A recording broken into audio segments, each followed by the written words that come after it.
Today, we're going to talk about multiple approaches to sexuality and gender in Written on the Body. I'm Heather Averill, and I was interested in this book because we read it for class, and I have found that there are multiple ways to approach these topics and themes in Jeanette Winterson's novels. So first, I want to talk about the author herself. Jeanette Winterson has written two very famous publications. One is called Oranges Are Not the Only Fruit. One is called Sexing the Cherry. And she has had over 20 other successful publications. All of her novels have similar themes and similar beautiful ways of writing. But most notable about Jeanette Winterson is that she's a self-proclaimed lesbian. And this is notable because many people, critics, like to read into her literature because of this. This may be helpful, but it may also prove to be problematic. So first, our novel that we're concerned with today is Written on the Body. Themes in the novel are love, devotion, sex, communication, and fidelity, just to name a few. What's interesting about this, though, is that there's a narrator who's unnamed and ungendered, which is a word that we'll be using a lot. It means that the main narrator didn't have a gender assigned to him or her throughout the entire novel.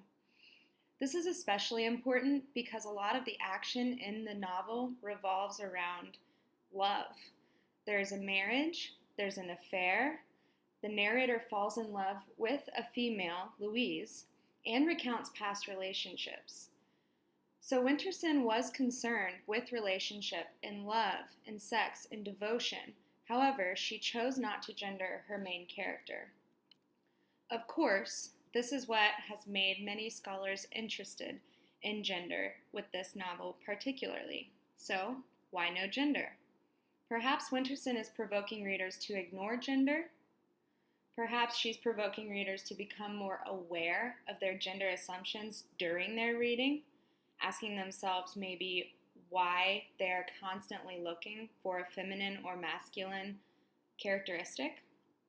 And then there's the common guessing game among scholars and college-educated individuals. What gender is the narrator after all? Is there any evidence that Winterson is playing a game with us and it's male or female or gay or lesbian or bisexual? There's a source I read that stated a student survey in which the professor would typically ask their students what they thought about the narrator, if it was a man or a woman. These were the findings. Roughly 60% of the students often think that it's a man with just some feminine characteristics, whatever that means. Then 30% of those students thought it was a woman, and the remaining believed that it might have been a simultaneous man and woman metaphor, or they were undecided. So we are going to rewrite Written.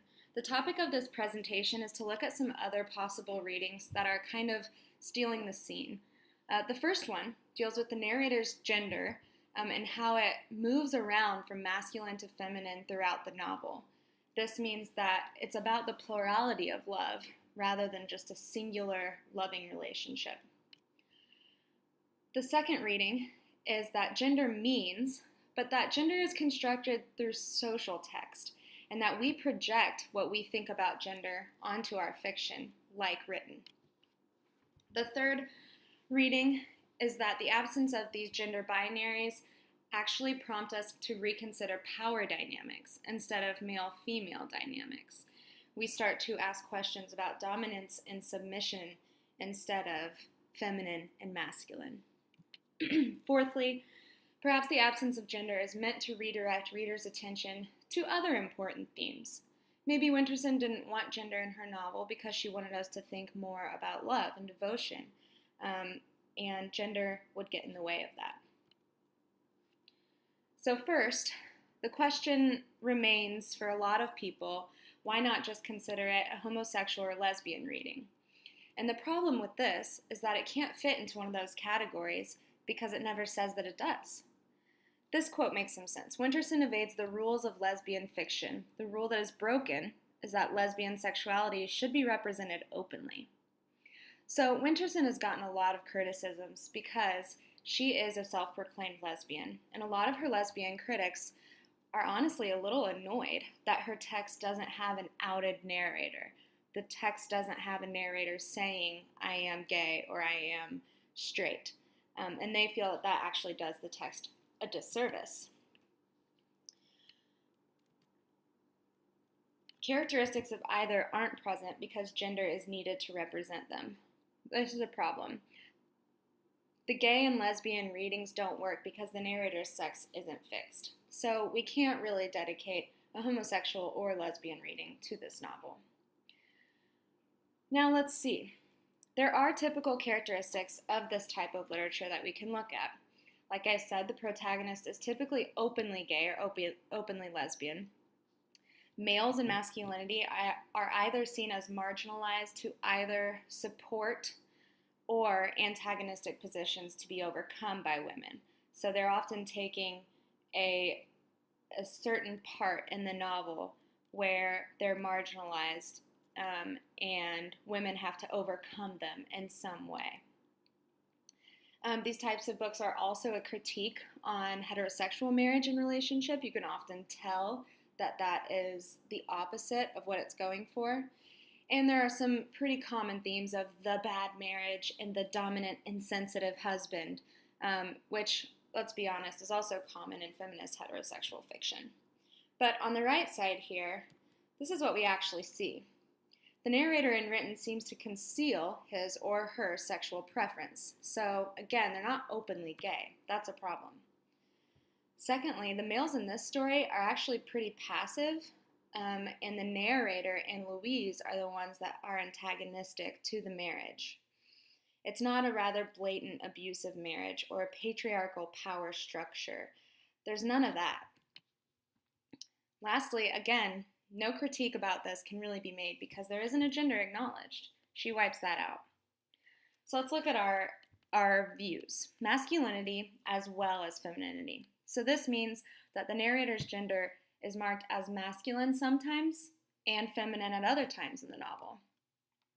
What this does for the text is that it opens it up and it multiplies it. This creates a pluralistic reading of gender rather than a singular one, which is kind of cool. Gender vacillates within sex in Winterson's writing. Dominance, passivity, and resistance can all exist within the same subject. Something interesting too is to think about this trope of the rescuer, which means that there is someone to be rescued at the end of the story and someone who will rescue them at the end of the story. And you see this a lot in stories that have a male and a female main role. But we never find out if the narrator is doing the rescuing or being rescued at the end of the story's plot. If so, that would have given us some indication on whether or not they were supposed to stand in for a masculine or a feminine role. It's interesting that Winterson leaves this open at the end, so we don't even have that.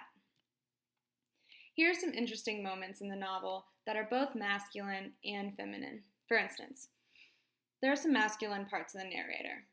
He's likened to other males like Adam, Don Juan, a Boy Scout, Mercutio, even referred to as a private dick. At times, he or she pees standing up, reads Playboy, draws hunting and war analogies, is in a physical fight with a man, which, let's be honest, doesn't happen much with women. Notices details in the way something is furnished, which is a small detail, but there nonetheless.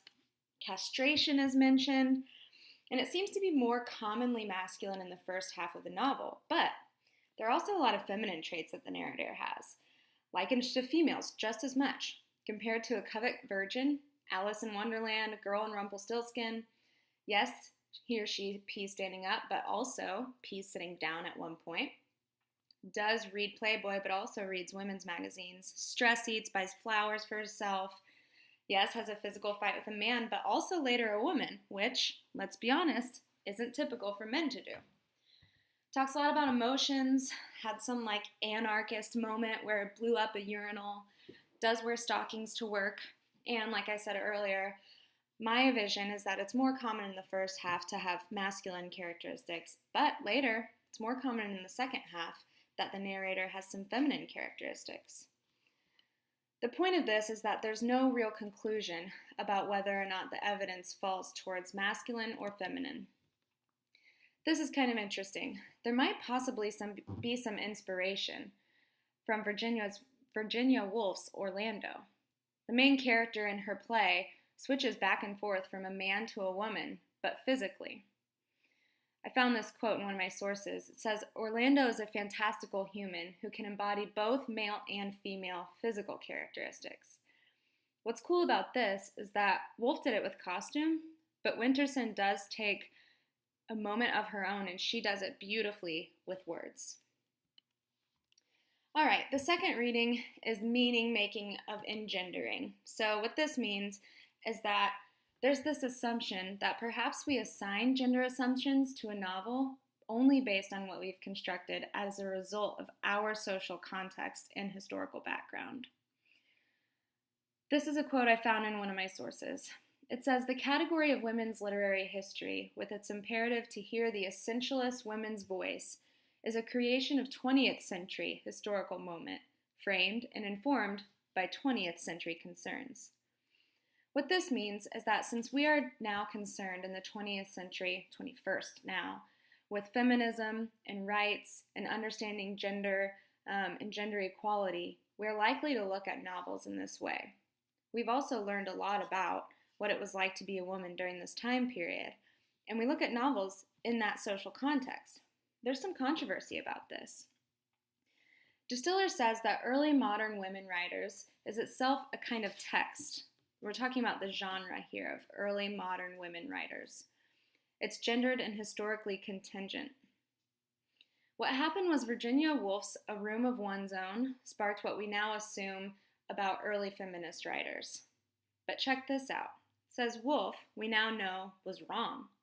While her main points remain pertinent, women did write in early modern England, despite the many restrictions against their gender speaking publicly. Women were not, in practice, as disempowered as they were in theory. So perhaps we've trapped this narrator in a gender, which unfortunately is the exact thing the reading wants us to escape. What happens is we lose perspective because we project our concerns on the text, so we miss out on other meaning.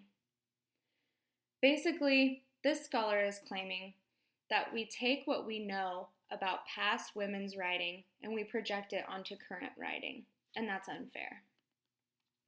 Moving on, the rethinking of power dynamics.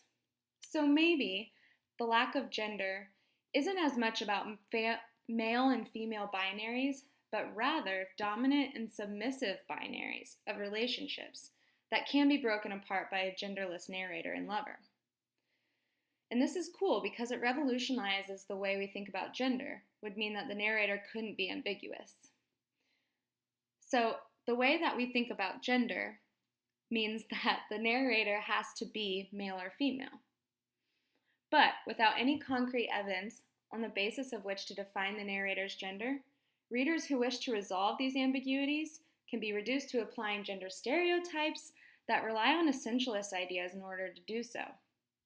So while we're looking to find and break up these male and female binaries, what we're really doing is we're still playing into those male and female binaries. The author of this critical article, Wetter, says that's not really what we need to be doing. We should be looking at the submissive and dominant stereotypes that can be broken apart instead.